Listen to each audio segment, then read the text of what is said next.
कमळा त्यांना 5 किलो पाहिजेत. अगं असं काय करून राहिलीस तू? महेश महेश मिसळवाला. हो हो हा बरोबर. नाही असं कर तू इथेच आणून दे ना. अगं नको तू कशाला जाऊन राहिलीस?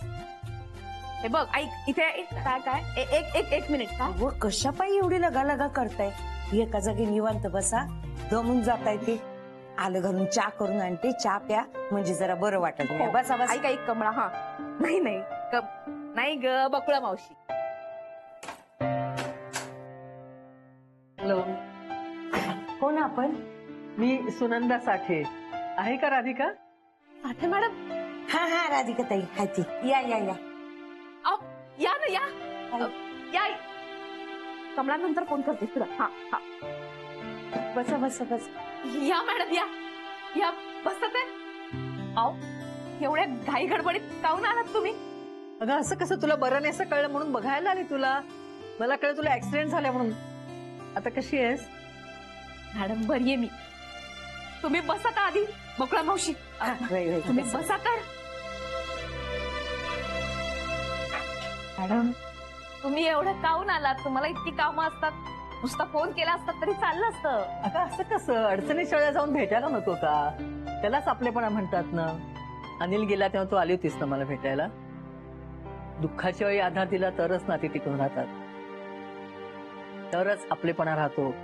आपलेपणा काय असतो हे त्यावेळी तू मला दाखवलंस आणि ते लक्षात ठेवून आज मी इथे आले. राधिका, एक एंटरप्रेन्योर, एक उद्योजिका म्हणून तू जितकी यशस्वी आहेस तितकीच यशस्वी तू एक व्यक्ती म्हणून आहेस. आणि याचं कारण तू कधीही कर्तव्याला चुकत नाही. मग ते माणूस कोणी घरचं असो कोणी बाहेरचं असो. मॅडम तुम्ही उगाच कौतुक करून राहिला तर माझं. नाही म्हणजे इतकं काही नाहीये. पण खोटं बोलतेय का मी? जेनी म्हणाली राधिकाला ऍक्सिडेंट झाला आणि धस्स झालं काळजात. आता असं काही ऐकलं ना की घाबरायला होतं. पण झालं काय? काही नाही, काल त्यांना लक्ष नव्हतं. आपल्याकडनं एवढीशी चूक होते आणि त्याची शिक्षा मात्र मोठी मिळते आपल्याला. बकुळा मावशी. मॅडम या बकुळा मावशी. तुम्ही काय बकुळा मावशी, तुमच्याबद्दल खूप ऐकलंय. हा राधिका खूप सांगत असते तुमच्याबद्दल, कौतुक करत असते तुमचं. ती म्हणते की बकुळा मावशींचा आम्हाला भक्कम आधार आहे. ताई उगाच कौतुक करतात हो माझं. त्यांचाच उलटा मला आधार आहे. चहा करते चहा. मॅडम आता सध्या खूप काम पडत असेल ना? पोद्दार साहेब नाहीत आता, सगळी जबाबदारी तुमच्यावरतीच आहे. कसलं काम आणि कसलं काय? म्हणजे मी अनिलची कंपनी बंद करते आणि सगळं सोडून बहिणीकडे जाते अमेरिकेला. काहून? तसंही आता ALFच्या पार्टनरशिप मध्ये मी बाहेरच पडले. पण का? अनिल गेला आणि आता असं वाटलं की त्याच्या कंपनीचं काम सगळं कोण सांभाळणार? एवढी जबाबदारी, एवढे क्लायंट्स, एवढा स्टाफ कोण बघणार त्याच्याकडे? म्हणून मी ALFचा राजीनामा दिला आणि अनिलची कंपनी सांभाळायला लागली. कारण दोन्ही कंपन्यांचं एकच काम, त्यांचे इंटरेस्ट क्लॅश व्हायला नको. पण इकडे मी राजीनामा दिला आणि माझ्या पाठी भरपूर राजकारण सुरू झालं. माझे सगळे क्लायंट्स म्हणजे अनिलच्या कंपनीचे सगळे क्लायंट्स ALFने स्वतःकडे घेतले.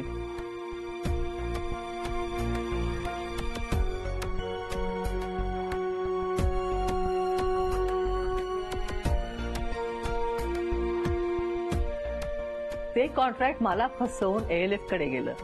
ALF ना? त्यांचं बोलणं झालेलं होतं अनिलशी, त्यांची कमिटमेंट झालेली होती, पण त्यांनी ती कमिटमेंट मोडली. प्रॉब्लेम्स यायला लागले की सगळीकडनं मग यायलाच लागतात. मी राजवाड्यांना कन्फ्रंट केलं, त्यांना विचारलं की असं कसं झालं, अशी कमिटमेंट कशी मोडू शकतात? त्यांनी हात वर केले. ते म्हणाले आम्हाला काहीच माहिती नाही, सगळं गुरुनाथने केले. गुरुनाथने त्या कंपनीशी बोलणी केली, त्यांनी सगळं कॉन्ट्रॅक्ट खेचून आणलं. आता मी काय बोलणार? पण यांनी असं काऊन केलं असेल? गुरुनाथने कदाचित मी तुला मदत करते त्याला आवडलं नसेल, पण तरीही गुरुनाथ किंवा काय कोणीही दुसरा माणूस काय इतक्या खालच्या थराला जाऊन असं काही करू शकेल असं मला वाटलं नव्हतं. की इतकं असं गढूळ वातावरण झालंय आता. या वातावरणात मी काम नाही करू शकत. कुठचं हे काम ना मी करते ते पॅशननी करते. पूर्वीही करत होते, आताही करायला मला तसंच आवडेल. कुठच्याही कामात एक सँक्टिटी हवी, एक पावित्र्य हवं. अशा ह्या गढूळ वातावरणात कसं काम करणार? ह्या परिस्थितीत मी नाही ऑपरेट करू शकत.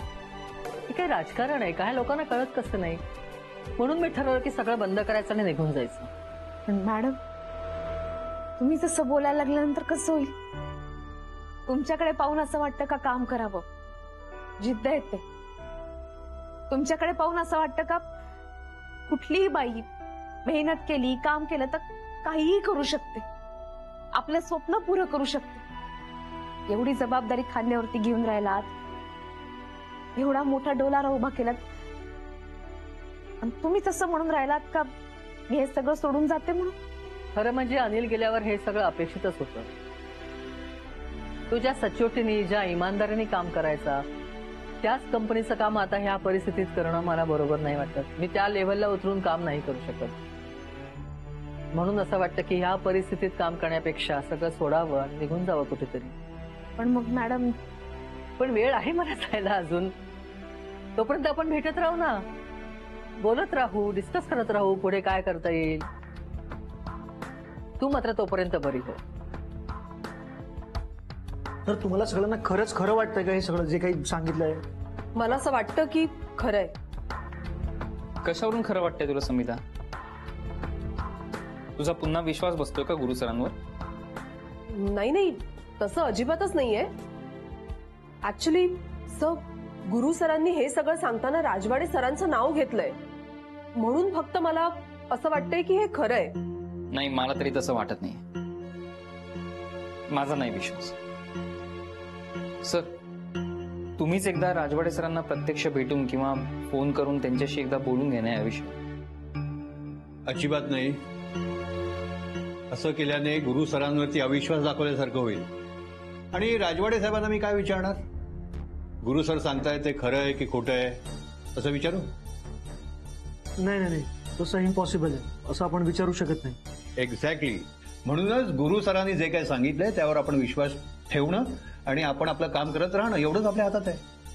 Yes sir. मग आता आपण आपापल्या कामाला लागूयात. तसंही या विषयावर चर्चा करून काही होणार नाही. अगदी खरं आहे. आता NISA आपण सगळे इथे जमलेलोच आहोत. तर नवीन प्रोजेक्टवरती चर्चा करूया, नवीन प्रोजेक्टचं काम डिझाईन करूया. काय? एक मिनिट. हॅलो. हा, नमस्कार साहेब, नमस्कार. राजवाडे. बोला. बरं. हो सर, गुरु सरांनी आम्हाला सगळं सांगितलंय. Thank you very much sir, thanks a lot. आणि हो, आपल्या नवीन प्रोजेक्टसाठी आपला सगळा स्टाफ जोमाने कामाला लागलेला आहे. सगळे अपडेट्स तुम्हाला लवकरच देतो. थँक्यू. ओके. सर काय झालं? सर काय झालं? सर सांगा ना पटकन. हो, जरा धीर धराल की नाही? राजवाडे साहेब आपल्या सगळ्यांच्या इन्क्रीमेंट बद्दलच बोलत होते. याचाच अर्थ गुरु सरांनी जे काही सांगितलं ते खरं आहे. अरे वा कमाल आहे सर हे. म्हणजे ना आता आनंद, एकदम इतका जल्लोष करू नका. तेवढं आपल्याला कामही करून दाखवायचंच आहे. Yes sir. आणि आता राजवाडे साहेबांनी आपल्याला प्रॉमिस केलेलंच आहे इन्क्रीमेंट बद्दल. तर आता आपण आपली सगळी स्वप्न साकार करण्यासाठी, पूर्ण करण्यासाठी उद्यापासून जास्त जोमाने काम करायची तयारी ठेवूया. काय श्रेयस? अहो सर, काम करून दाखवायचे म्हणजे काय? मी तर आता रात्रंदिवस काम करायला तयार आहे. नाही, आता इन्क्रीमेंट मिळते म्हटल्यानंतर मला आईला इकडे आणता येईल, तिला चांगले उपचार देता येतील. God has been really kind. आता पे हाईकमुळे मी माझ्या मम्माला फॉरेन ट्रिपला पाठवू शकते. वा. आणि सर मी ना ही आता सॅलरी डबल झाली आहे. म्हणजे मी आता मॅरेज ब्युरो मध्ये रजिस्टर करतो, या वर्षी लग्न करतो, हनीमून करतो आणि मस्त 2, 3, 4 मुलांची लाईन लावतो. बघा तुम्ही फक्त. वा आनंद, वा. छान. चला, म्हणजे एकंदरीत सगळ्यांचं प्लॅनिंग ठरलेलं आहे. Very good. आता मी प्लॅनिंग करतो माझं रिटायरमेंटचं लाईफ लक्झरियस कसं करता येईल त्याचं. आणि आणि मलाही माझ्या बाळाचं फ्युचर सिक्युअर करता येईल. करेक्ट आहे. काय?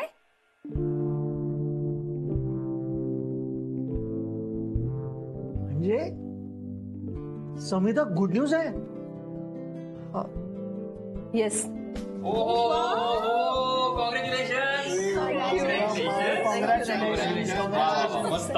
Sameera, RTS congratulation. आज काय आनंदाच्या बातम्यांचा नुसता पाऊसच पडतोय. ही जी काही बातमी आहे ना सर, सर रघुला मी सांगतो पटकन काहीतरी स्वीट आणायला सांगतो त्याला. ताबडतोब. Yes sir. Oh god, congrats. Yes, now it's time to celebrate. पण एक्झॅक्टली काय म्हणाले ते? सांगतो सगळं सांगतो. हे बघ, आपल्या कंपनीला एका फॉरेन कंपनीचं एक मोठं कॉन्ट्रॅक्ट मिळणार आहे आणि हे जर टार्गेट आपण अचीव्ह केलं ना तर करोडोंची डील आपल्या कंपनीला मिळणार आहे आणि मला पार्टनरशिप सुद्धा. नो. ओ गॉड, काय अनबिलिव्हेबल न्यूज आहे ही. Yes it is. आणि त्यामुळेच फिंगर्स क्रॉस्ड. नाही, तू सक्सेसफुल होशील, डोंट वरी. होणार ग, पण सगळं सुरळीत व्हायला पाहिजे. आणि एकदा का मी पार्टनर झालो ना बच्चा, की बघ आपल्याकडे पैसाच पैसा असेल. थोडंसं पटकन झालं पाहिजे यार, असं लवकर झालं पाहिजे सगळं. सगळं होणार, सगळं वेळेत होणार. आणि तुला सांगतो बच्चा, हे एकदा झालं ना की आपण ना या सगळ्यापासून कुठेतरी लांब जाऊया.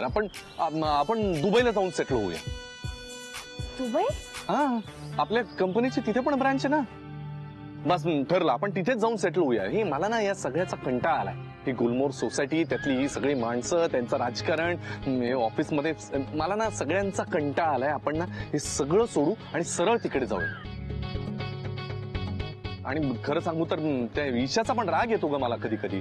असं वाटतं हे सगळं सोडून ना आपण आपलं फक्त लाईफ कुठेतरी वेगळीकडे जाऊन सुरू करूया. त्यामुळे दुबई इज द प्लेस. खरं लाईफ तिकडे, इकडे काही नाही. खरंच जायचं दुबईला? हो, म्हणजे काय. ओ गॉड, किती भारी आहे. तू प्रॉमिस कर पण मला. हो बच्चा, प्रॉमिस. नाही, माहिती नाही यार, तू असं बोलतोस आणि मग काहीच नाही होत नंतर. या वेळेला सगळं नीट होणार आहे, ट्रस्ट मी. ओके. आणि लग्नाचं काय? लग्नाचं काय आता? तेच, आपल्या लग्नाचं काय? बच्चा, आपण किती वेळा त्याच विषयावर बोलणार आहोत. आता तुला माहितीये ना, टेक्निकली राधिकानं मला डिवोर्स दिल्याशिवाय आपलं लग्न होणं शक्य नाहीये, माहितीये ना. यार, पण राधिकाला आता बाजूला करणं खूप इझी आहे ना. म्हणजे तिची तशी कंडिशन सगळी पोरच चालू आहे, हेल्थ वाईज वेल्थ वाईज सगळंच. अगं हो, पण ती यातनही मार्ग काढू शकेल ग. अरे यार, काय च्युइंगम आहे यार राधिका. एक वेळ च्युइंगम परवडलं, एवढी चिकट आहे ती. बरं ते सोड, मी तुला सांगितलं का, मी ऑफिस मधले तिचे जे काही हितचिंतक आहेत ना, हे सगळे, ते सगळ्यांना असा कामाला लावलाय ना की ते तिला आता काही मदत करू शकणार नाही. वाव, दॅट्स ग्रेट यार. आणि तसाही तिचा बिझनेस ऑलमोस्ट डाऊनच आहे ना. एक्झॅक्टली. नाही बघ, ही राधिका स्वाभिमानाचं सोंग आणू शकते, पण पैशांचं सोंग कसं आणणार? Sorry, which song? हा, सॉन्ग नाही, सोंग म्हणजे हे बेरिंग. हा, बेरिंग. O that way. नाही, राधिका काय सुपर ह्युमन आहे का? She is a normal human being. एवढं काय नाही जमत तिला. बरं जाऊ दे ना, ही न्यूज किती भारी आहे. आपणच डिनरला पण जाऊ ना प्लीज. अच्छा, तू म्हणशील तिथे, आधी कॉफी तर संपव. ओके.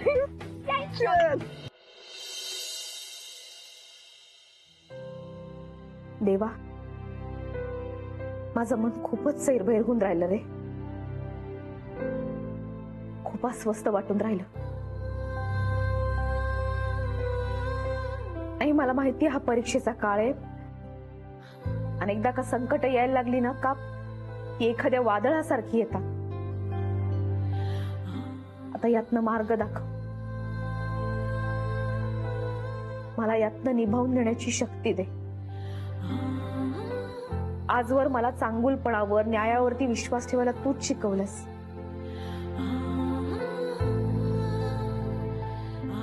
देवा, मला यातनं बाहेर काढ. नानी बास अजून नका प्लीज. बास काय? मुद्दाम तुझ्या आवडीची मेथी बटाट्याची भाजी केली. आवडली नाहीये का? म्हणजे छान अशी लसणाची. नाही, भाजी खूप छान झालीये, मला आवडलीये, पण माझं ऑलरेडी पोट भरलंय. ऑफिसमध्येही खाणं झालं. काही विशेष? काय वाढदिवस वगैरे होता का कोणाचा? नाही, नाना, ऍक्च्युली आमच्या कंपनीला एक फॉरेन कॉन्ट्रॅक्ट मिळालंय. अरे वा, ग्रेट न्यूज. हो, आणि म्हणून तो ऑफिसमध्ये पार्टी होती ना. अरे वा, तुमचं बरं आहे बाबा. नाही, काही झालं ना तरी सुद्धा सेलिब्रेशन मोड. नाहीतर आमच्या ऑफिसमध्ये फक्त वर्कलोड, बाकी काही नाही. नाही पण आमचंही वर्कलोड वाढणार आहे आता. हो, तर काम वाढलं की कामाचे तास पण वाढणार. आणि नाना टार्गेट आहे आणि ते जर का महिन्याभरात आम्ही पूर्ण केलं ना तर आमच्या सगळ्यांचे पगार दुपटीने वाढणार आहेत. नाही ते सगळं ठीक आहे, पण त्यामध्ये तब्येतीकडे दुर्लक्ष अजिबात करायचं नाही. हा, तिनं दुर्लक्ष केलं तरी तू आहेस ना तिच्यावर वॉच ठेवाय. ठीक आहे, मी वॉच ठेवते तिच्यावर. सारखं सांगत असतेस तिला, हे खाऊ नको, ते खाऊ नको, ते खाऊ नको. अहो, मी तिला खा म्हणून आग्रह करते. ठीक आहे, मी आता काही बोलणारच नाही. बघितलंस, हे असं आहे, एकदम हे टोक नाही तर ते टोक, मधलं हिला काही कळतच नाही. नानी, मी तुमचं सगळं ऐकेन. तुम्ही म्हणाल ते खाईन. ओके, डोंट वरी. समिधा, एक सांगून ठेवते हा. तू यांना सांग की माझ्या आणि माझ्या नातवंडाच्या मध्ये यांनी बिलकुल काही बोलायचं नाही. बोलणार काही झालं तरी नाटवंड माझं पण आहे. अहो नाना, पण त्याला अजून वेळ आहे. गंमत रे, छान वाटतं नाही असं प्रेमानं हक्कानं भांडायला. हा, भांडायला पण मजा येते. पण नानी, तुमचंही खरं आहे.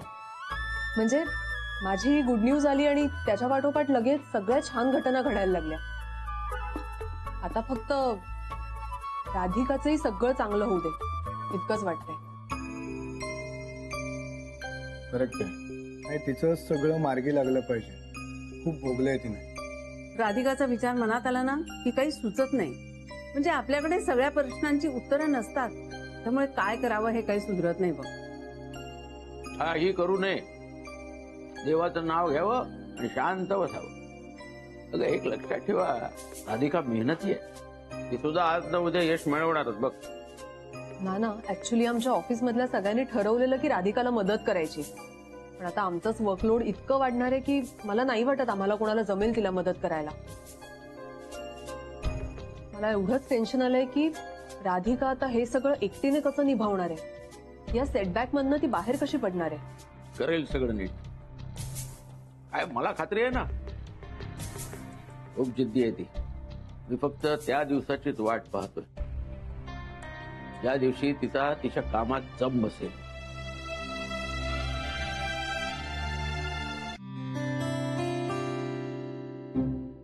आयडू हे खा. नाही बेटा, तू खा. नाही आयडू हेच खा. माझं सारखं हट्ट नको करू. बाप्पा, तुझा हात दुखतोय ना.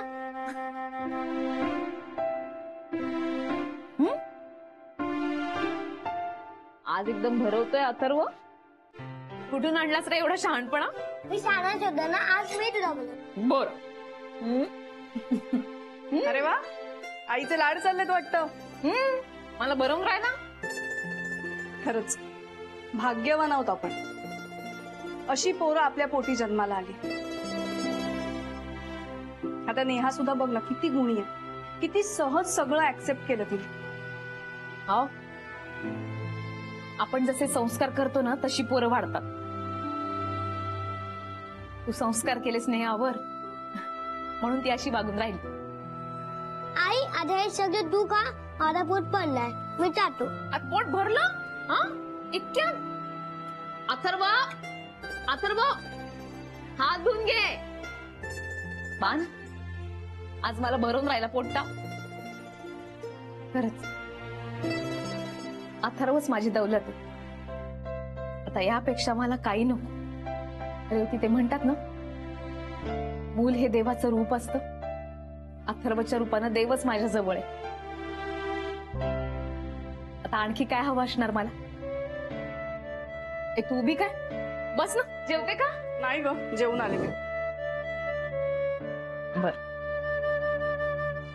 काय म्हणते नेहा. नेहा मस्त. सुबोध आणि नेहा एकत्र गप्पा मारत मारत अभ्यास करताय. वा, खरं सांगू, मला ना वाटलं नव्हतं की ते दोघं जण इतक्या लवकर एकमेकांबरोबर रुळतील. काल रात्री सुद्धा नेहानी गोष्ट सांगण्यासाठी खूप हट्ट केला. आता तुला माहितीये लग्नाच्या धावपळीत किती दमायला होतं. पण सुबोधनी सुद्धा न कंटाळता तिला एक छान गोष्ट सांगितली.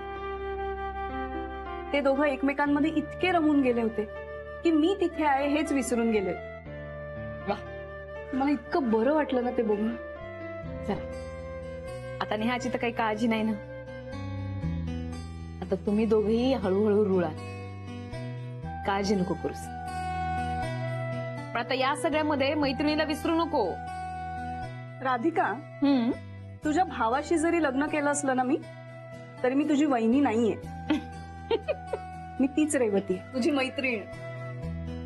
हो, मला खात्री आहे, तू नेहमीच माझी मैत्रीण राहशील.